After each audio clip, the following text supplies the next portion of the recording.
arriving to place the rebar very early, but our regular volunteers should be there at 7 o'clock in the morning if you'd like to help us put the flags up and place the tags. And so we always can use, it takes hundreds of volunteers to do this. If you'd like to sign up ahead of time, that's really preferable. You can go to healingfieldpv.com and sign up. It's very easy. And then Saturday morning, we have the Patriot Run. That benefits the Central Yavapai Honor Guard. And that helps the firefighters go to honor other firefighters who have lost their lives in the line of duty. And then at 10:30, we have the Blessing of the Field. And so that will be the time that we will open the field and then place the last set of boots at the flag to open the field for the week. That's at 10:30 at Theater on the Green, which is the amphitheater right there by the Civic Center. And then on Sunday evening at 6 p.m. is our annual Patriot Day ceremony. And it's really a wonderful event each year. We'll have pipes and drums, we'll have honor guard, we'll have a special speaker, and a couple of special speakers. We'll have the national anthem, and we'll have the American Legion there too. So we'd love to have you come. That's also 6 p.m. at Theater on the Green. And then on Tuesday, we have a free concert also at Theater on the Green at 6 p.m. So we have a lot of events during the week, but most of all, the flags are there 24/7. Please take the time to come and pay your respects to those people who lost their lives, our first responders, our police officers.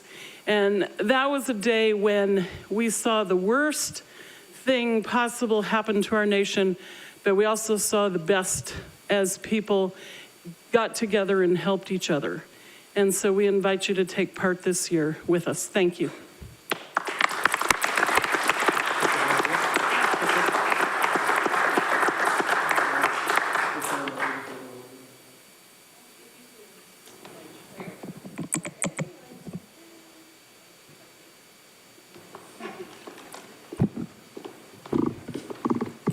Next up, Staff Service Award, Lynette Christensen, librarian, 5 years.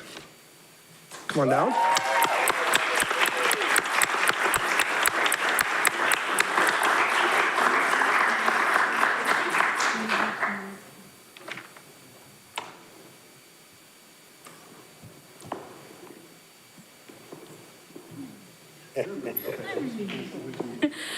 Hi, everybody. I'm Jocelyn Joseph. I'm the library manager here at the Prescott Valley Public Library, and I am the direct supervisor of Lynette Christensen. And Lynette, or Mrs. C, as the kids call her, has brought so many positive changes to this community and our children's library. In the past 5 years, she has developed fun and educational programs for children and families like the New Year's Eve party, writing workshops, math clubs, STEAM and STEM programs, art displays, and not to mention the amazing summer reading programs that we have. Every year, our summer reading program gets better and better, and this past summer, we had a dinosaur experience, a mermaid, a BMX show, along with favorites like Wildman Phil and his animals.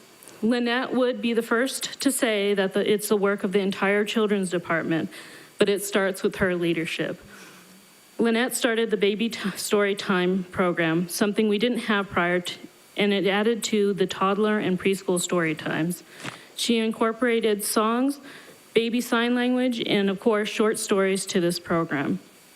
All of these programs stress the importance of reading with your children. She truly cares about the families and children in our community. Mrs. C will ask kids what books they are reading and is always able to recommend a book if a child is stumped on what to read next. Lynette is very supportive of her staff of 3 and is always willing to collaborate with and help all library departments. She has encouraged her staff to learn more about librarianship and suggest and run innovative programming ideas. Whether she is talking to staff or patrons, she is respectful and genuinely interested in the conversation. Lynette is always kind, caring, and supportive. She encompasses our town's core values of service, integrity, respect, teamwork, and innovation, and she is a dedicated librarian. The library and the town are very lucky to have her. So here's to 5 more years at least, Lynette.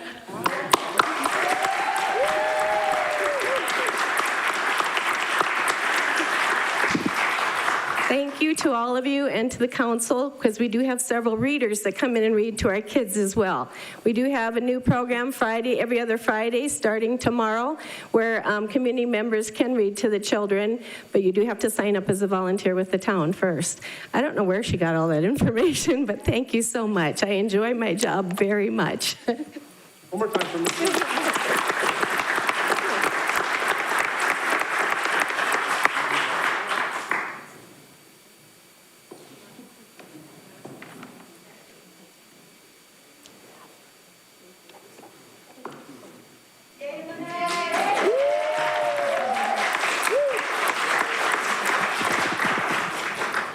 Next up, another Staff Service Award for Sarah Goodman, Records Management Coordinator, 15 years, Town of Prescott Valley.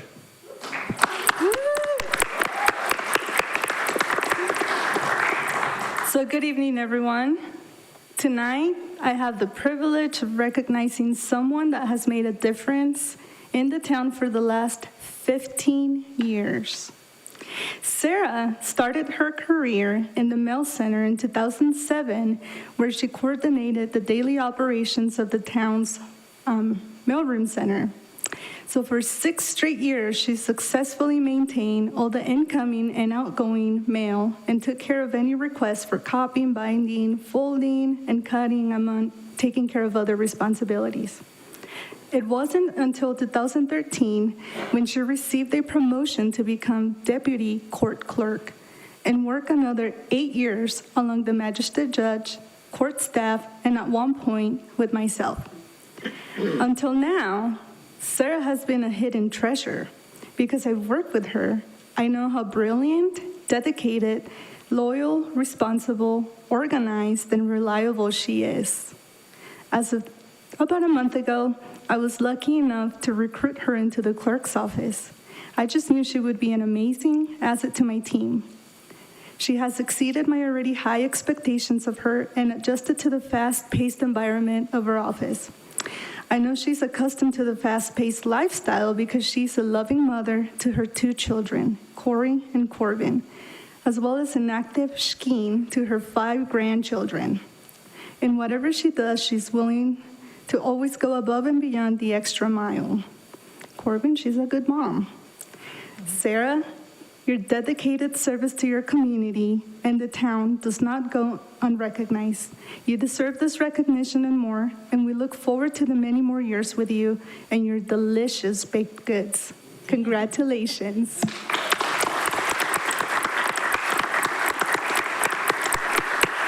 Councilwoman.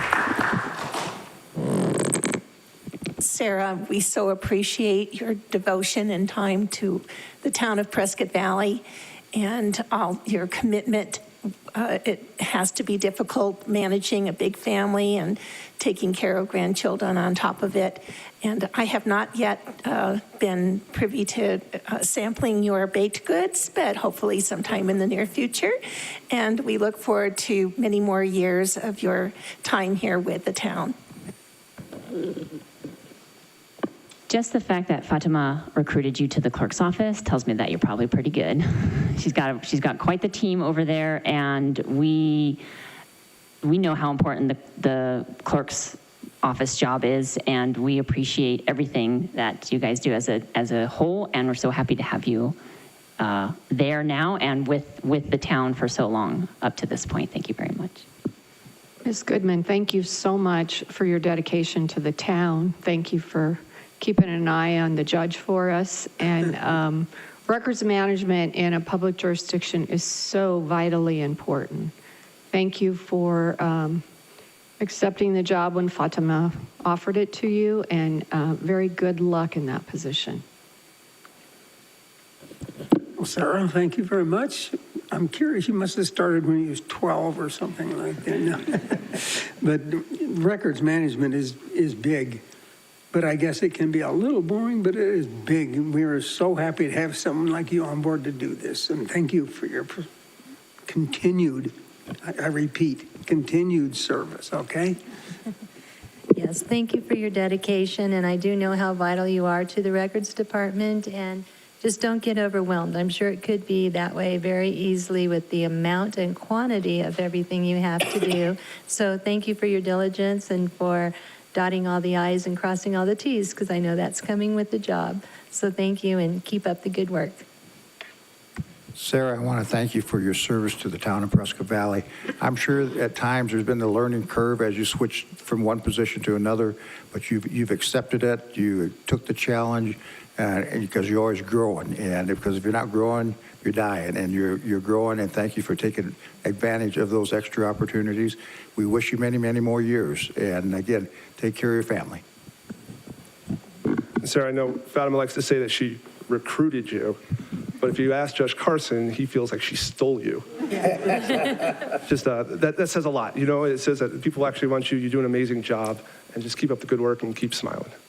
Say a few words? No words.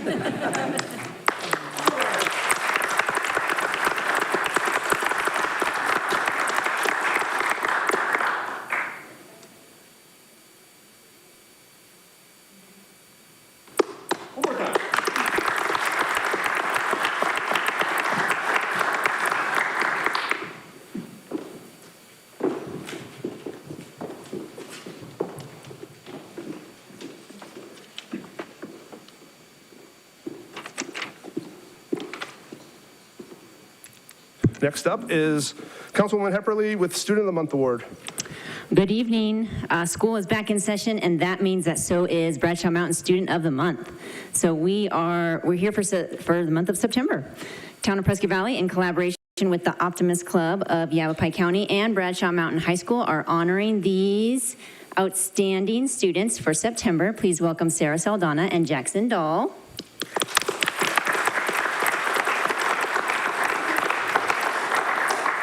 They have been nominated by school staff and instructors for their school and community engagement. And so congratulations, guys, and let's hear a little bit more about your achievements. Sarah, ladies first.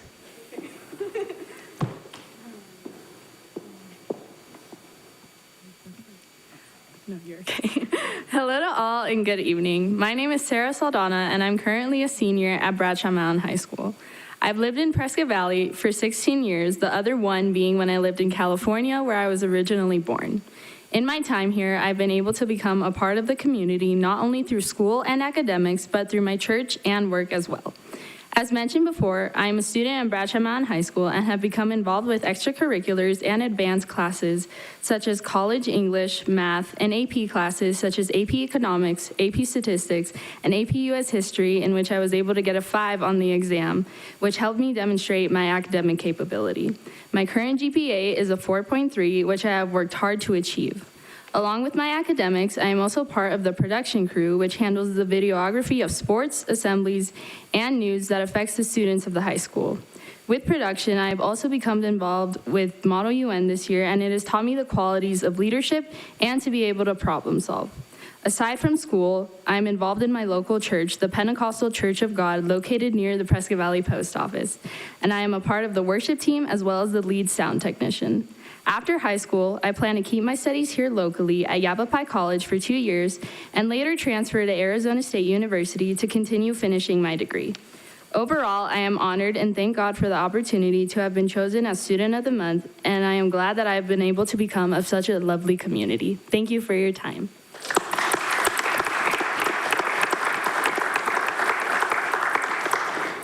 I don't know about you guys, but I always get chills listening to these guys.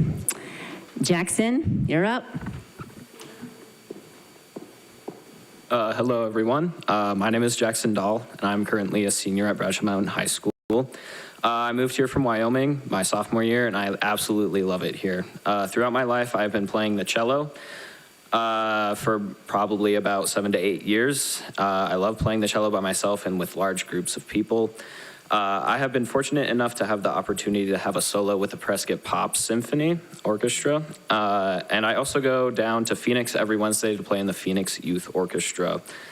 I have also been taking many years of private lessons for cello to further my learning of the instrument.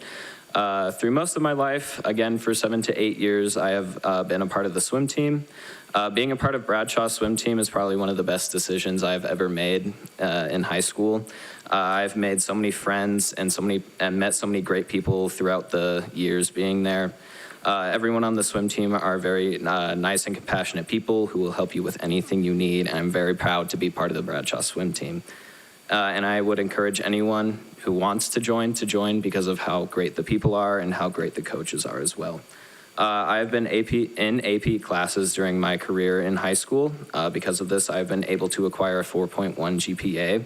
Can't say I love them, but definitely will help me further my ability to get to college. I plan to go to ASU and pursue radiology for my future. Overall, I'm very happy to be proud to be part of the Bradshaw Mountain community because of what I bring and what others bring to the campus. Thank you all for your time.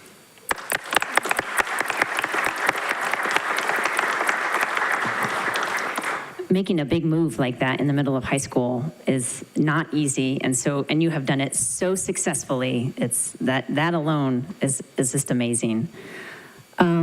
Principal Dahl, would you like to say a few words?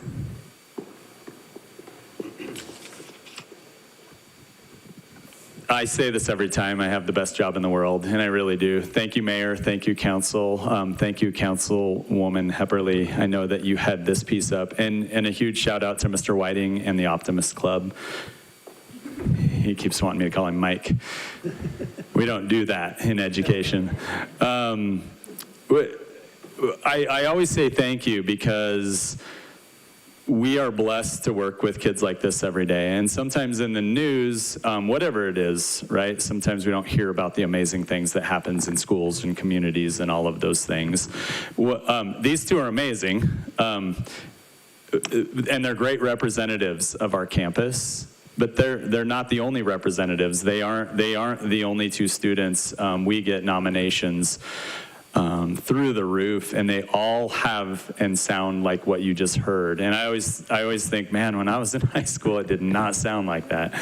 We're so proud of them. We're so proud of what goes on in our community and on our campus. And I can't thank you enough for getting that word out there. So thank you for taking the time to work with us in celebrating our kids. And I can't wait for next month as well. Thank you very much.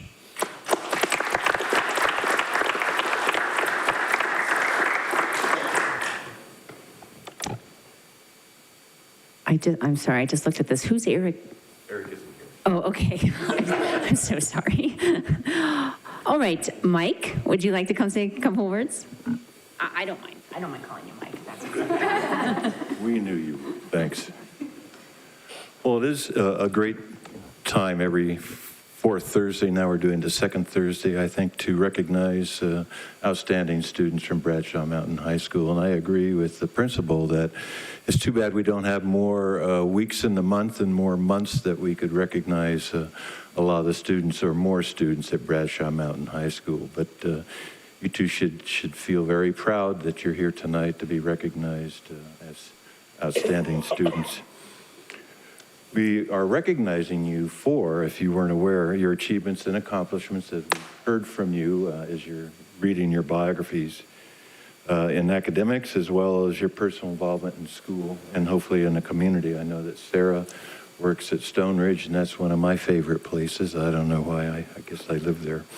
But you have demonstrated, I think, to both the staff and other students that you have taken the responsibility to make the necessary progress in order to do your schoolwork and other personal goals that you want to achieve. You're continually striving, as we've heard, for success in all you do and working for the best of your ability. So we appreciate that. And again, we're glad that you're here. It is my sincere pleasure, and I'll ask April to pass out the little memento certificates to you, but it's my pleasure to congratulate you on behalf of the Optimist Club of Yavapai County, the town of Prescott Valley, as well as the Bradshaw Mountain High School. So let's give them a round of applause.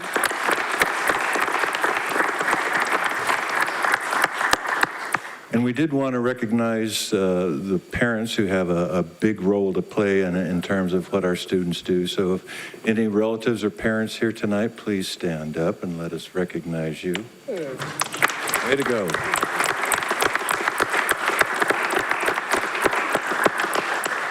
Thank you, parents, and thank you, students. We'll have a little picture up here, and then we'll be out of the council's hair. But as you heard some of the students say, they love it here, so I think the council is doing something right in terms of wanting to be here. Yeah.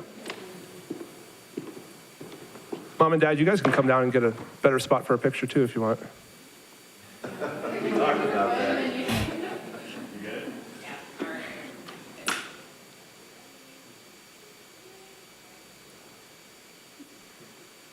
One more time.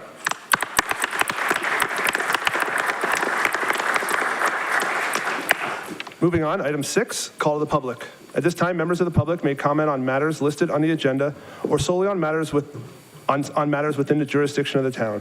Any persons wishing to address the council must register their name with the town clerk prior to the commencement of the meeting. The council's response is limited to responding to criticism, asking staff to review a matter commented upon, or asking that a matter be put on a future agenda. Such remarks shall be limited to 3 minutes unless additional time is granted by the mayor. Clerk? At this time, I would like to call Mr. Tom Chase.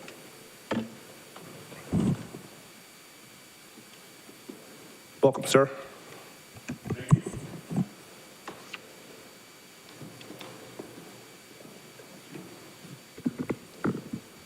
Well, we had big news and action on our street the last week or so.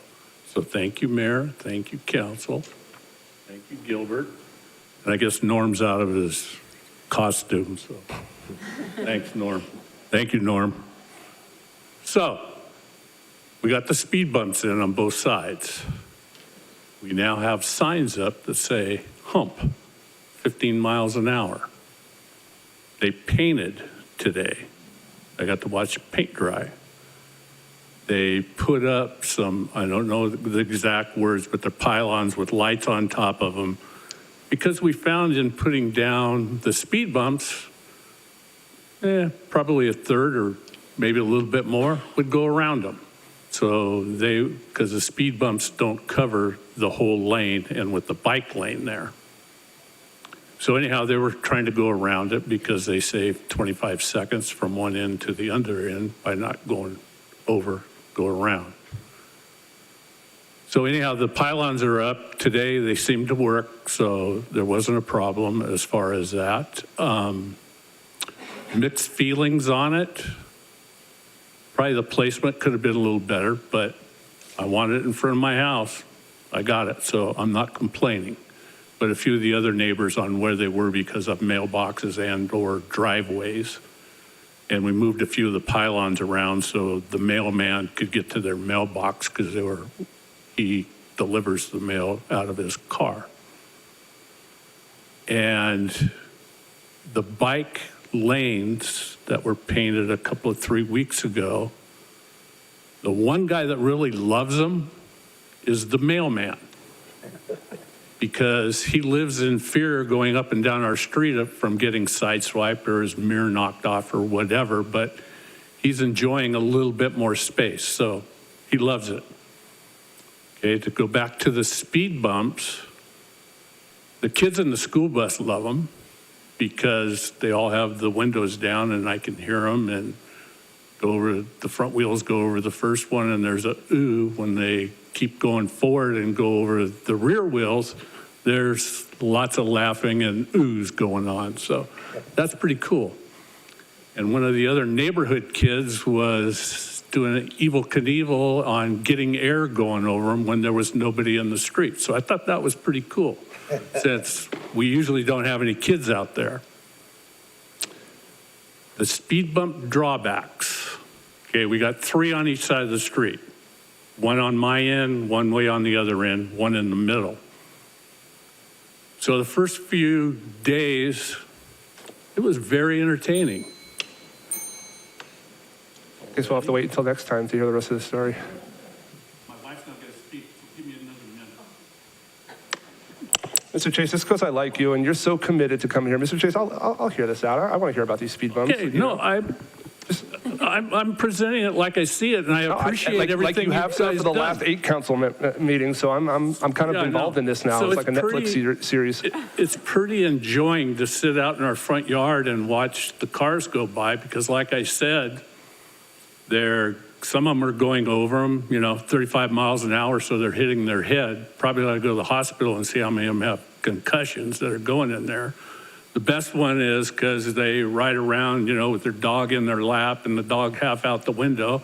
Well, this old guy, hit it. It was all he could do to get the dog back in the car. Not racial profiling here at all. The worst offenders are old white men. I don't know what it is. They can't see the sign. They can't do that. But, man, they hit those bumps and they go bouncing. All right. It was well worth the minute, sir. Next time I'm ready. Thank you, sir. I know. It's all right. Cindy Chase, Miss Cindy Chase. Whoa, you did a bait and switch on us, Mr. Chase. She told me she wasn't going to go because there's too many people. Welcome, ma'am. I know you guys have heard a lot of negative from our street, okay? It's been very frustrating living there and getting up every day, and it's just so daunting to hear the cars just, going every which way and honking the horns and all of that stuff. I want to thank each and every one of you for your time and your effort that you've put into this project. And we couldn't have done it without you, obviously. I know we're, what I used to call in the office is a PETA, pain in the ass. But we're finally getting someplace, and I appreciate every single one of you. Thank you. You're welcome, ma'am. Clerk. Mr. Steve Carrows. Welcome, sir.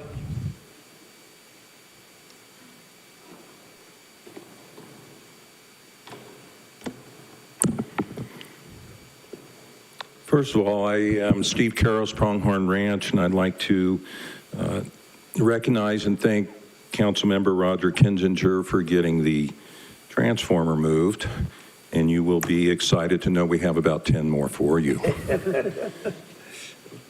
So my main reason for being here is to discuss a town survey regarding water issues facing Prescott Valley and the request for information and opinion from the town residents.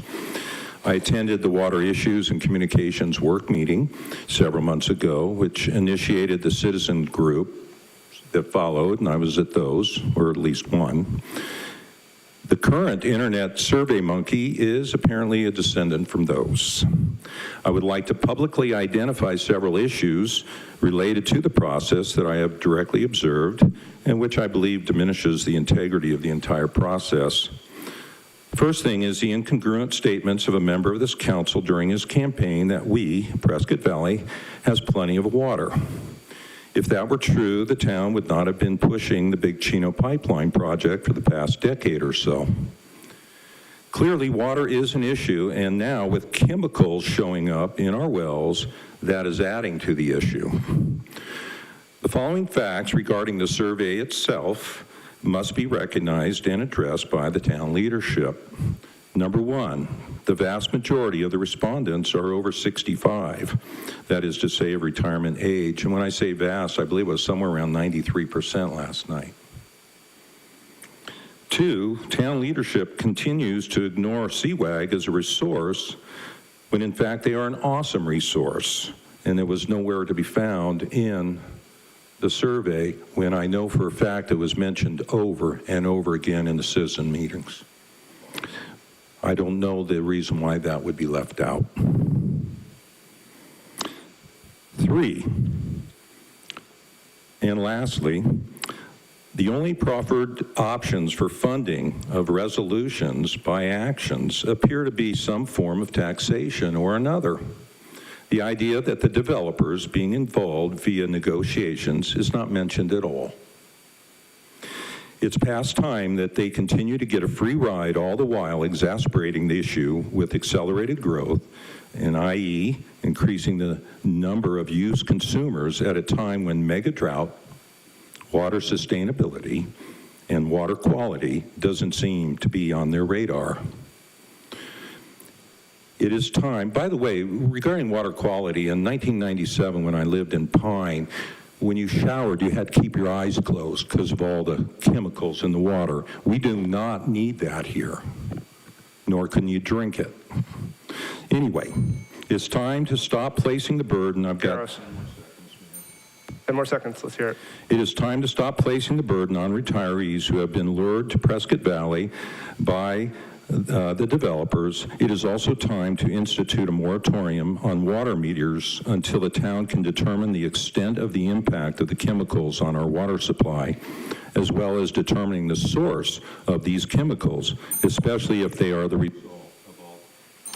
Thank you, sir. Clerk?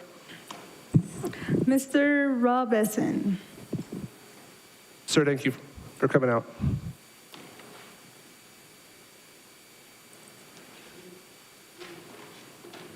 Mr. Essen, good to see you. Mr. Mayor, good to see you too. Madam Vice Mayor, members of the council, I'm here to give you an information update and then an ask at the end. I knew there would be one. Yeah, I'm afraid so. Oh gosh, I've started already. Right, well, as you may be aware, I've led a petition drive under the new section of General Plan 11.2.2, and I'd like to particularly thank in public Town Attorney Ivan Legler and Town Clerk Fatima Fernandez for helping me, because we've never done one of those petitions, so we all had to agree how to go about it. And so thank you very much. I appreciate it. The petition objects to a proposed minor general plan amendment which may come before the council at a later date. It seeks to put medium-high density housing on either side of Pronghorn Ranch Parkway, and at the moment that land is designated for low-density residential use. In order for the petition to work, Fatima told me we needed 1533 signatures. Within 4 weeks of starting to get signatures, we already had more than 2,400, upwards of 157% of the legal minimum. And I think that sends a strong message regarding the feelings of Prescott Valley voters and residents. It's also more than enough, were it to be necessary in the future, to call a referendum, but I would sincerely hope we never would get to that stage. Anyway, under that section, what would happen with the petition working is the minor general plan amendment would become a major one. Two things really come out of that. First, the developer must show the amendment doesn't adversely affect the community or a portion of the community. Secondly, it requires a 2/3 supermajority of council to pass. We haven't submitted the petition yet to the town clerk because we've got a few hundred signatures that still need to be notarized, but I expect to do it next week. That was the informational part. Now I like to make another point. This is not the first time that town residents have had to organise to object to the plans by the owner of the subject land, David Maguire, to increase the density of housing in the area, and we are frankly sick of it. Mr. Maguire bought the land knowing its allowable land use was low-density residential. Residents in the surrounding areas clearly want him to develop the land that way, not with greater density. There surely has to come a time that the town recognises enough is enough. It's been asked enough times. Can I have a few more seconds? Yes, sir. I want to. You hooked me on this. You're going to do the ask. I want to hear it. Well, the ask is, I'm not aware that there is any legal requirement to entertain a general plan amendment if someone asks for one yet again. Clearly they got one now, and we're going to deal with that. But if they ask again, would it be possible for the town to declare that it will not accept future general plan amendments on this land unless they are truly, in every sense of the word, minor? That's my ask. Sir, thank you for coming out, and we'll have Mr. Legler reach out to you, and I'm sure you'll look forward to that email, and he'll be able to explain your answer. How's that? Thank you very much for listening. Thank you for coming out, sir. Clerk? Brianna Mason. Welcome, ma'am. There has been a lot of discussion surrounding First Amendment rights concerning free speech as it clearly relates to inappropriate, offensive, and prurient materials in the public library. As an educator since 2011, I have taught many novels that all had great literary merit, but not one ever forced obscenity into my classroom. Obscenity, as clearly defined in federal law 18 U.S.C. section 2257-2257A, it's anything that fits the criteria of the Miller test, which may include, for example, visual depictions, spoken words, or written text. The mentioned Miller test has clear guidelines that are followed in all criminal cases regarding obscenity.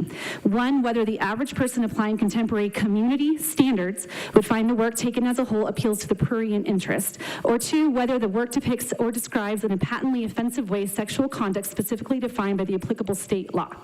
So quoting from the U.S. Department of Justice website, this law is clear that obscenity is not protected under First Amendment rights to free speech, and violations of federal obscenity laws are criminal offenses. Continuing to quote the federal website, federal law strictly prohibits the distribution of obscene matters to minors. Any transfer to a minor is punishable under federal law, direct quote. So let me bring this down to a more applicable state and local level. Chapter 35 of Title 13 in Arizona law covers obscenity in great detail. 3501 paraphrases the Miller test and then continues to define item as any material or performance which depicts or describes sexual activity and includes any book, leaflet, pamphlet, magazine, booklet, and continues for about 14 other items. 3506 covers persons who furnish, present, provide, or make available such items to minors. And 3507 is quoted in many library agreements across the state and disclaimers as it states, it is unlawful for any person knowingly to place explicit sexual material upon public display or knowingly to fail to take prompt action to remove such a display from property. Section B says a person who violates any provision of this section is guilty of a Class 6 felony. This specific law defines explicit sexual material as well as public display if you'd like to research that for yourselves. Bringing it down even farther to the library level, there are court cases across the nation that have addressed situations identical to this one.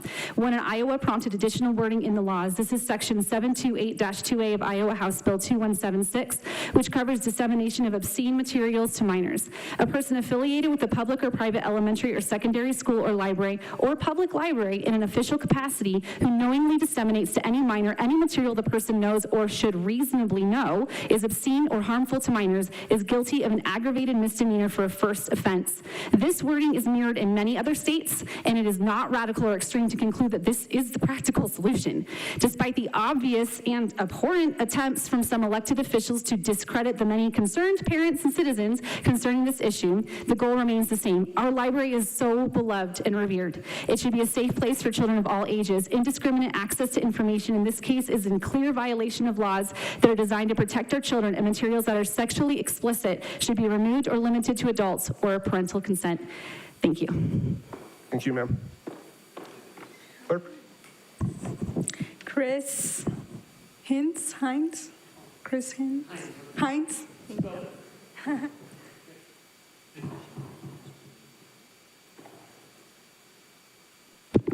going to be comfortable. Oh, I'm already starting. How you doing? Welcome, sir. Welcome. There's been a lot of chatter lately from a small select group of people about banning books, burning books, et cetera, et cetera, et cetera, from the Prescott Valley Public Library. It seems that they are attempting to change the narrative and spread false information and lies concerning our concerns. We are here tonight to make perfectly clear our concerns. Our love for truth outweighs our fear of offending any of you. To each and every one of you, thank you for your service to our town. We appreciate what you do to make this community an amazing place to live. As most of you already know, my Army veteran wife, Ellen, and I fled Central Connecticut in the fall of 2018 due to many reasons, but mostly due to persecution for our conservative Republican political affiliation, our Christian faith, our belief in the United States Constitution, memories, especially the First and Second Amendments, and our love, God, I didn't know this was coming, and our love of our country and our American flag. We know beyond a shadow of a doubt that the good Lord God Almighty moved us here to this new location. I honestly got down on my hands and knees and kissed the Prescott Valley, Arizona ground as soon as we got here, because we were so blessed to be now living here in this totally amazing town in patriotic Prescott Valley, USA. We thank you for your heartfelt welcome and all you've given and showed us for the past 4 years. We are here tonight to express our deep concerns regarding the Prescott Valley Public Library and to propose policy changes for the library to adopt. We bring these concerns and recommendations to you because we believe in protecting the hearts, minds, and innocence of our young, beautiful, and precious children. These are our concerns. Oh, never gonna make it.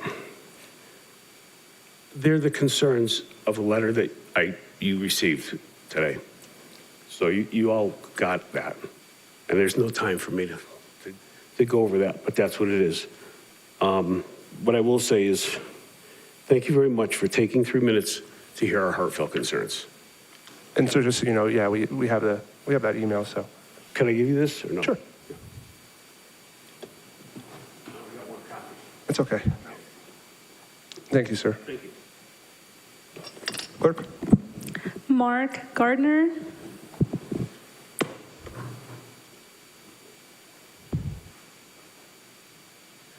Welcome, sir.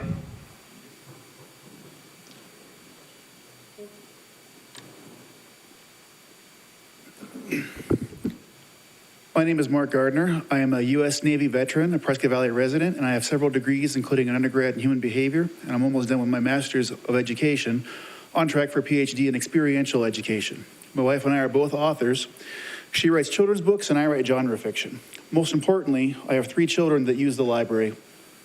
I'm dismayed that there would ever be a push to censor anything, be it music, video games, comic books, or literature. The library has in its catalog many books on censorship that would be what a world with censorship would be, most notably Fahrenheit 451. Many people are alive from the generation that fought the Nazi scourge, and they witnessed censorship firsthand. Just as video games, comic books, and rock and roll have been blamed for the decline of our great country, literature is just as innocent in that role. We need safe spaces for our children to read books about topics that we either do not know much about or are uncomfortable discussing. Censorship only hurts us as a knowledgeable society and erases both thought and history. Those that would advocate censorship at this library or any other need to examine their reasoning. If they're concerned that children are reading problematic books, then they should have an active role in their children's library visits. Banning books will not stop ideas or information. It will only drive children to secrecy and the internet. I, for one, would prefer the safety of a library over the internet. Thank you. Sir, thank you. Clerk? Finn Gardner.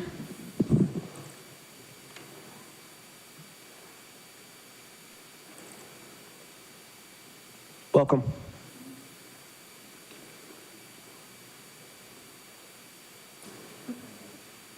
I'm Finn Gardner, and I live in Prescott Valley, Arizona. I've been a volunteer at the library since 2018, and I'm currently attending Yavapai College, Prescott College, and AAEC to get my associate's and bachelor's degree.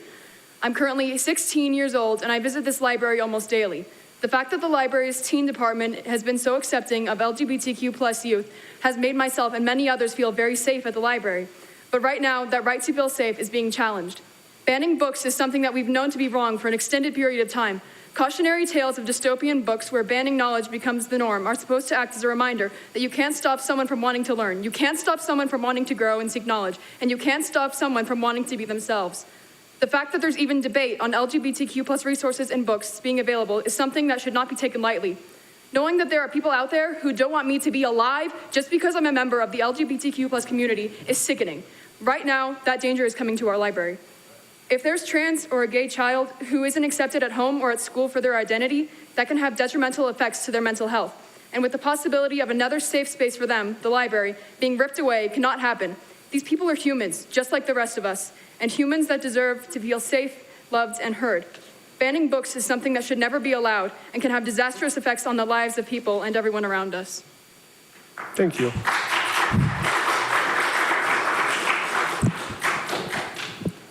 Andrew Barber. Welcome.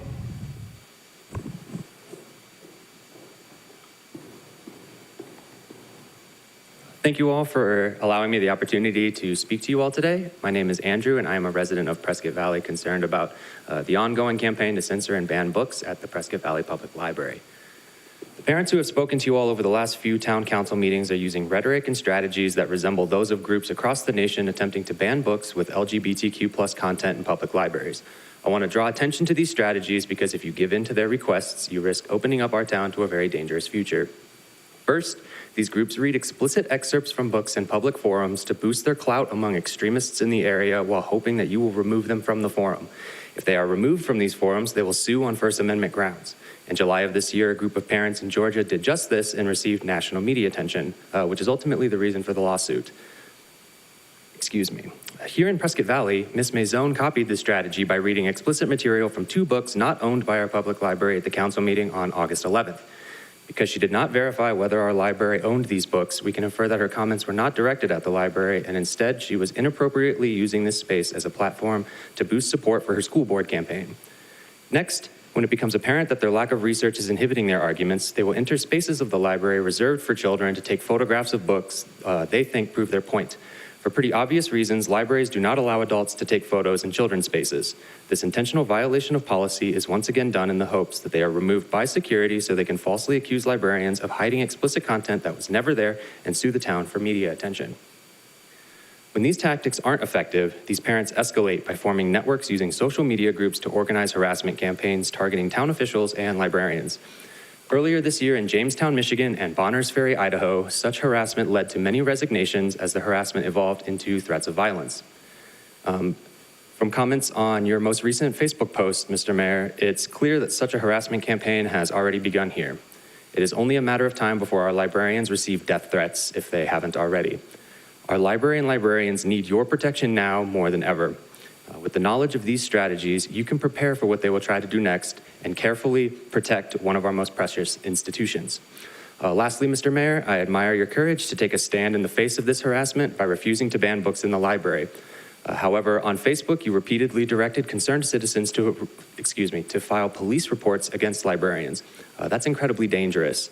Tasking the police with investigating our beloved and compassionate librarians opens them to further stress and anxiety for competently doing their jobs. Please do not further persecute our librarians. I encourage every single one of you to take a firm stance against banning books. Giving into these folks any more than you already have risks opening up the town to expensive litigation and media coverage that inaccurately paints our loving home as hateful, as our LGBTQ+ neighbors are a federally protected minority. Please show your trust in our librarians with a public demonstration of support and protect them from the hate they are subject to. Thank you. Thank you, sir. Ann Mitzak.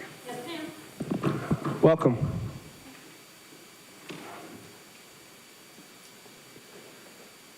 Mayor, council members, I am here to voice my concern over the censorship of books within the Yavapai Library Network. My name is Ann Mitzak and I attend Prescott College. As a student and as an Arizona master naturalist, I use the Yavapai Library Network for research and personal edification. My father was a history teacher. One of the most important pieces of advice he gave to me was, read the facts, then decide the merits of the issue for yourself. I have read some of the most controversial books in history. I read Mein Kampf, and it did not make me a Nazi sympathizer or a white supremacist. I have read Lenin's What is to be Done as a Russian history major, and I did not become a communist. I have read The Life and Times of Frederick Douglass, and it did not make me a former black slave. Exposure to literature is just that, exposure to different ideas and experience. Books are inanimate objects, not capable of converting anyone into anything. I have a stepdaughter that has 2 mommies. She had access to uncensored libraries, and she is the straight one. I served 26 years in the U.S. Army. I deployed to Afghanistan twice and Iraq once. I have multiple combat awards to include the Bronze Star, the Combat Action Badge, and the Combat Medic Badge. I've been shot at and mortared. I was an outstanding military leader because of my exposure to books. I understood the nuances of war and my soldiers' cultures, religions, and orientations. Additionally, I have paid several thousands of dollars in federal and state taxes. I have earned the right to a free and open library system through service, sacrifice, and monetary contribution. Continue to provide, for which I fought and deserve, access to a free and uncensored library system. I literally protected your freedoms. Do not restrict mine. In summary, an uncensored free library system made me a wealthy patriot. If that is the cultural sickness people fear, then don't allow your kids library access. Keep your kids in the dark. That thought press works wonders for Russia, Afghanistan, Myanmar, and North Korea. The United States is a world leader because we have access to innovative and groundbreaking thoughts and ideas, not because we stifle them. In my opinion, the banning of books is comparable to the burning of books. Historically, this has been the first step for fascist regimes and their blind ignorance that leads to the hatred that has allowed so many of the world's atrocities to happen. Thank you. Thank you.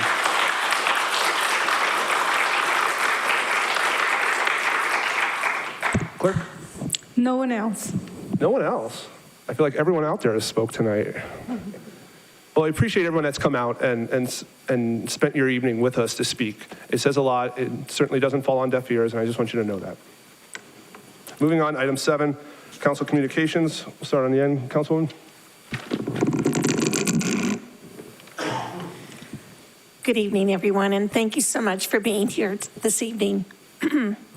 I have just one item to bring to your attention, and we have an event called Run for the Hill of It coming up, and it will be on September 17th, Saturday, September 17th, and the event runs at the same time as the Summit outdoor event, and you start and finish on the Glassford Hill Summit Trail. And the Run for the Hill of It offers panoramic views of northern Arizona all the way to the summit of the mountain. You enjoy the trail at your own pace as either a runner or a hiker. The earlier that you register, the less the fee is for that they charge to run and participate. It begins at 6:30 a.m. and the awards ceremony will be at 10 a.m. And as I indicated, this year the event will take place during the Prescott Valley Outdoor Summit, and the Prescott Valley Outdoor Summit takes place September 16th through the 18th at the Findlay Toyota Center. And I guess that's about it. So see you out there. Thank you. Councilwoman?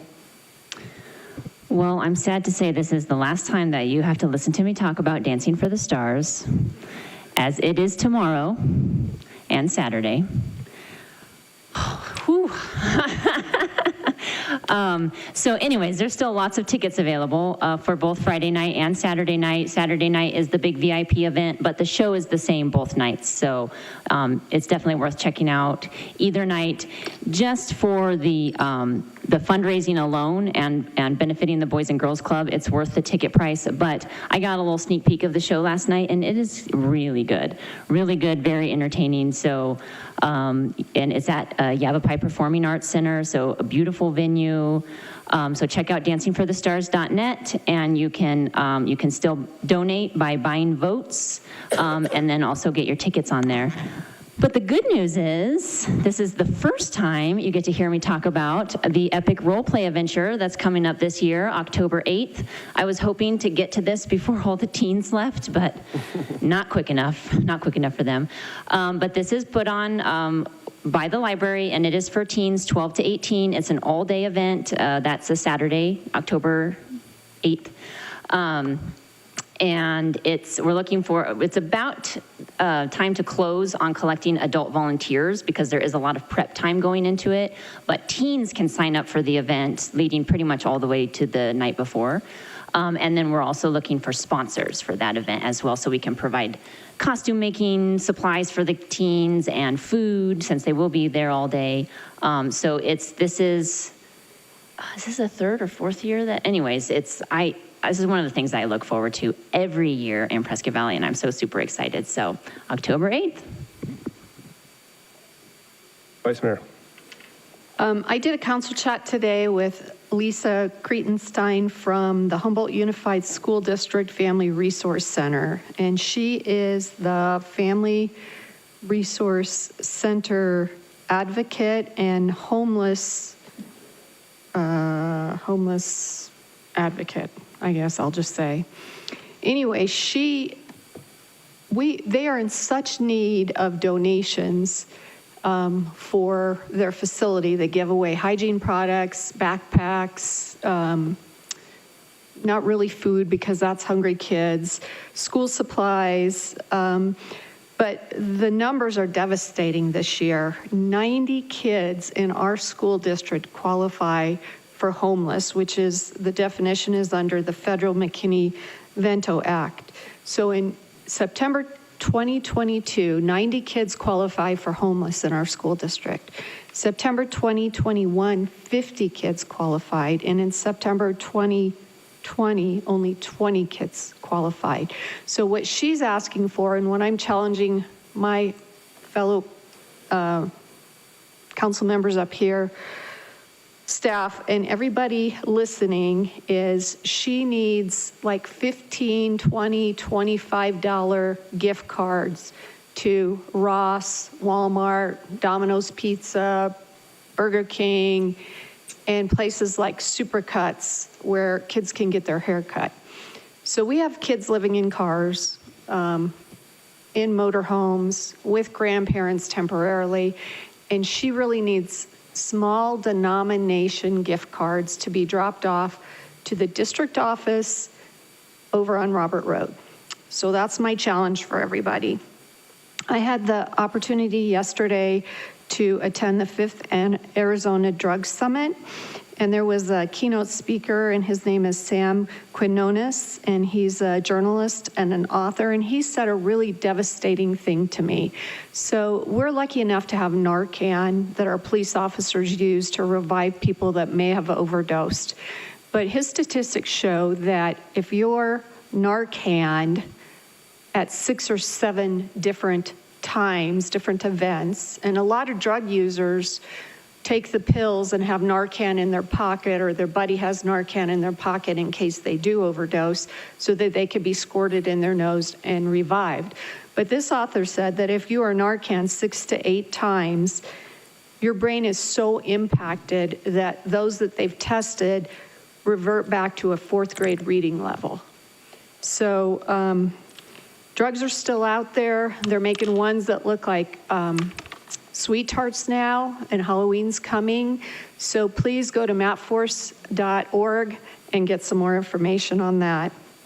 I'd like to recognize Frank Almendarez, who is the Vice President of Operations at Dignity YRMC. He's in the back. He's on the chamber board with me, and I appreciate him being here. And I think that's it for me. Thank you, Mr. Mayor. Thank you, ma'am. I think tonight we had a little bit of a theme when it came to call to the public. And I kind of want to address that in a brief few words here. In the past couple weeks, we've had individuals come up and they've read excerpts out of a book. And it was adult content. No one here disagrees with that. But that adult book with adult content is located in the adult section of the Prescott Valley Public Library. I do not want these lines to be blurred. I don't want people to think that these books are sitting there next to a Dr. Seuss book in the kids or the tween section. I've seen people online call our librarians groomers, predators, pedophiles, that they're preying on kids, that our librarian staff are committing felonies, and that they're supplying sexual content to children. That is not the case, okay? Just because a book has adult content, it is located in an adult section of the Prescott Valley Public Library. So we all need to understand that. We had individuals come up here and speak about LGBTQ and the different kind of genre books that interest them. There is nothing wrong with that. So to cross the line and say that felonies are being committed, to cite federal law, is ridiculous. And online, on my Facebook page, I have said, you know what, if you think, but there are individuals that think, or they say that this is against the law, what is happening here. And I do. I encourage them to go to the police department, to go to the county attorney's office, and file this report if you think it is so felonious and a crime is being committed. Because guess what? Nothing is breaking the law, and that needs to be clear. So just because you have a book with adult content, don't try and trick people into thinking that it is a kid's book and that our librarians are evil and our librarians are demons. We had Mrs. C here tonight get a 5-year award, and she does amazing things with the kids. If you see her, she reads to the kids, she's teaching them sign language, and she does an amazing job. And if you're gonna tell me that that woman is a pedophile, a groomer, and a predator, then, I mean, there's nothing we're gonna agree on. So I just want to make it very clear that I stand 100% with the Prescott Valley Library and what our librarians are doing. So if you have an issue, go and talk to them, and you'll see what's happening. Don't fall victim to what is happening or what you see on Facebook, because it is ridiculous what is happening out there. And we can't allow a small number of people to just basically corrupt and try to convince others that terrible things are happening here in Prescott Valley because they saw it on a talk show. They saw it on Fox News or MSNBC or CNN, because that is not happening here. It may be happening. I cannot speak for every library in the country, but here at Prescott Valley, you have to understand they are doing great things and they need the support. So that being said, we'll move on to Manager's report. Mr. Davidson. Mr. Mayor, members of the council, the monthly report for August will be available at the latest on Monday. I'm going to try to get it out tomorrow afternoon, so it'll be an electronic distribution to you guys and available to the public via the town's website. Thank you. Thank you, sir. Item 9, consent agenda. All matters listed under consent agenda are considered routine by the town council and will be enacted by one motion. There will be no separate discussion of these items. If discussion is desired, that item will be removed from the consent agenda and will be considered separately for discussion and possible action. Council, we've all had a chance to review it. Are we removing any items this evening? If not, I'll entertain a motion. Looks like I have a motion from the Vice Mayor. Mr. Mayor, I'd like to make a motion to approve all items listed under consent agenda as presented by electronic vote. Mr. Mayor, I'd like to make a second. Yes, ma'am. Clerk, please call the vote.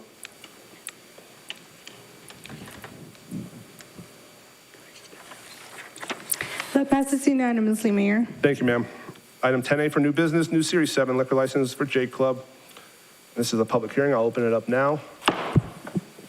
Ms. Clerk, will you be addressing this? Yes. This is an application for a Series 7 beer and wine bar liquor license for J Club located at 4705 North Stillwell Parkway. This license allows a beer and wine bar retailer to sell and serve beer and wine primarily by individual portions to be consumed on the premises and in the original container for consumption on or off the premises. A notice for this hearing was posted at the premises for 20 days, and our office did not receive any pro or con comments, so it is now proposed that the town council recommend approval for this liquor license to the liquor board. Thank you, ma'am. This is a public hearing. Is there anyone out in the audience that wishes to speak in regards to this? None being noted, we'll close the public hearing. Council, if we don't have any further questions on this liquor license, I'll entertain a motion. Vice Mayor? Mr. Mayor, I'd like to make a motion to recommend to ADLLNC approval of the application for Series 7 liquor license for J Club LLC at 4705 North Stillwell Parkway by electronic vote. And a second by? I'd like to second it. Clerk, please call the vote. That passes unanimously, Mayor. Thank you, ma'am. Item 10B, new Series 7 liquor license for the Warehouse Event Center. This is also, again, a public hearing, which we'll open up. This is another application for a Series 7 beer and wine liquor license for the Warehouse Event Center located at 5880 Prairie Lane.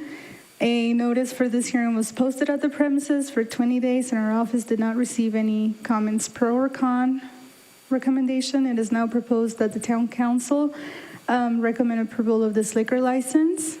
And I believe owner Lucy Labe is here if she wants to share anything on her business. No, we're good. All right. Again, this is a public hearing. Anyone wish to speak about this item? I'll be closing the public hearing. This time, I'll entertain a motion. Councilman Schumacher. Mr. Mayor, I'd like to make a motion to recommend the ADLLNC approval of the application for Series 7 liquor license for the Warehouse Event Center LLC located at 5880 Prairie Lane by electronic vote. We have a second by the Vice Mayor. Party second. Clerk, please call the vote.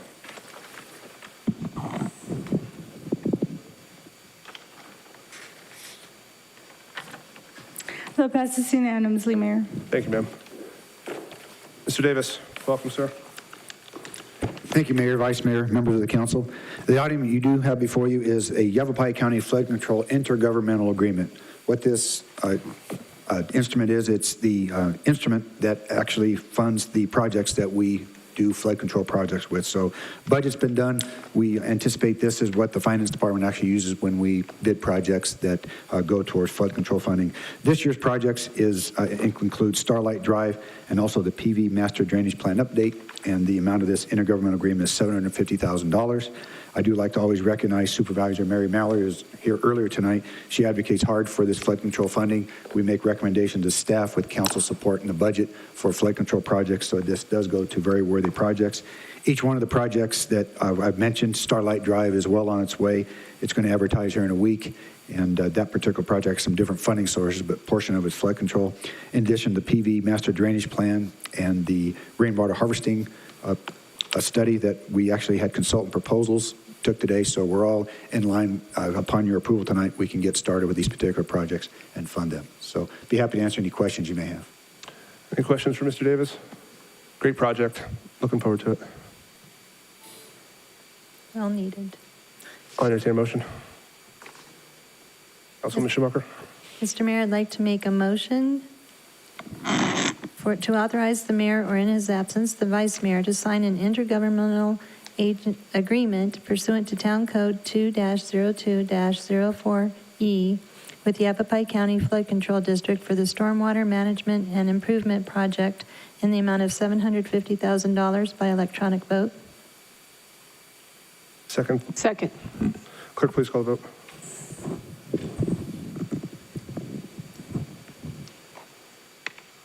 That passes unanimously, Mayor. Thank you. Thank you, Mayor, Council. Thank you, sir. Much needed. Item 11, can I get a motion to adjourn? Mr. Mayor, I'd like to make a motion to adjourn. Second. Clerk, please call the vote.